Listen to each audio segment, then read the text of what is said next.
Jambo hili lilisababisha mauaji. Ikabidi serikali iweze kuingilia kati, Mwanamalundi aje kukamatwa. Siku Mwanamalundi anakuja kukamatwa pale nyumbani, Mwanamalundi akamwachia vitu viwili mama yake mzazi. Aliacha maziwa freshi katika kibuyu, na kisha kulikuwa kuna kishoka kidogo kidogo. Mwanamalundi akamweleza mama yake Ngindunkima kwamba, mama, mimi nakwenda kutumikia kifungo, lakini maziwa haya pindi ninapoondoka nyumbani yataanza kuganda. Na hiki kishoka ambacho unakiona hapa kitaanza kuelea angani kupanda juu. Na endapo mama utaona maziwa haya yaliyoganda yamebadilika rangi na kuleta rangi tofauti, basi utambue mwanao nimefariki dunia. Ila siku utakapoona maziwa haya kwenye kibuyu yanatoka katika hali ya mgando na kurudi kuwa fresh, basi utambue mwanao nipo njiani narudi nyumbani. Na kishoka hiki ambacho kitakuwa kinaelea angani ukikiona kinateremka chini pia, hii itakuwa ni dalili na kielelezo kwamba nipo njiani kurudi nyumbani. Kisha baada ya kuwa amemwachia mama yake maagizo hayo, basi Mwanamalundi akakubali kuongozana na wale askari kwenda kutumikia kifungo. Wakiwa njiani, wale polisi walikiona cha mtema kuni, maana jamaa aliendelea kufanya mambo yaliyokuwa yanastajabisha sana. Mwanamalundi alisonta mti mkubwa sana, na baada ya kusonta ule mti ulikauka pale pale.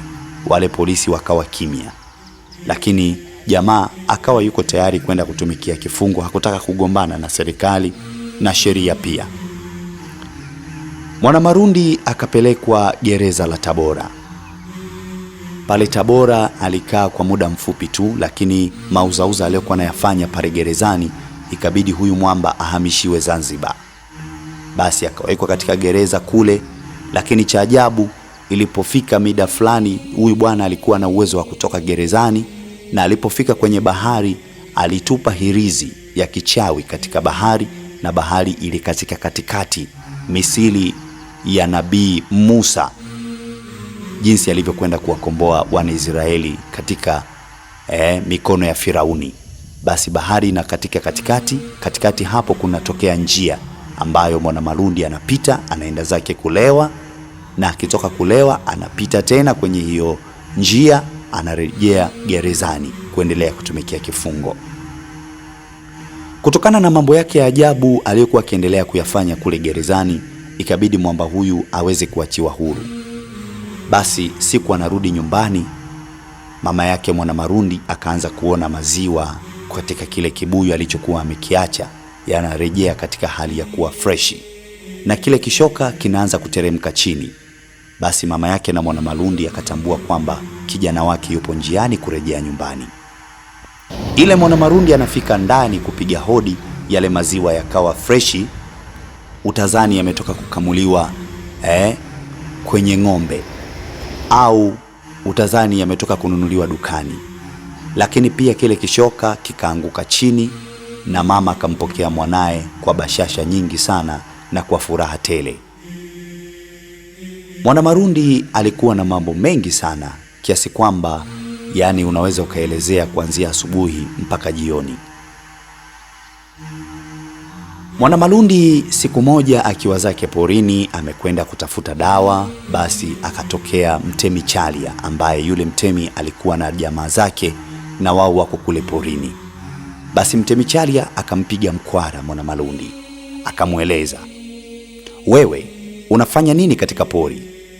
Hivi na maana huelewi kwamba mimi ndiyo mtemi? Niambie unafanya nini kwenye pori hili kwa mkazo zaidi. Mwanamalundi akamwangalia mtemi kwa dharau, kisha akamjibu, wewe ni mtemi wa watu, lakini mimi ni mtemi wa mapori yote. Majibu haya ya dharau na kejeli yalimkasirisha sana mtemi Chalia. Mtemi Chalia akaona sasa bora awaamuru askari wake wamshikishe adabu Mwanamalundi. Wale askari wakawa tayari kutekeleza agizo la mkuu wao, wakamfuata Mwanamalundi ili waweze kumshikisha adabu. Lakini cha ajabu, walipofika sehemu alipokuwa amesimama Mwanamalundi, kulitokea simba wakubwa tena wengi, ambao walikuwa na njaa, basi wakaanza kuwachezesha yekeyeke wale walinzi. Kilichofuatia hapo ilikuwa ni miguu nisaidie. Mtemi Chalia pamoja na wenzake walitimua mbio sana ili kuweza kunusuru maisha yao.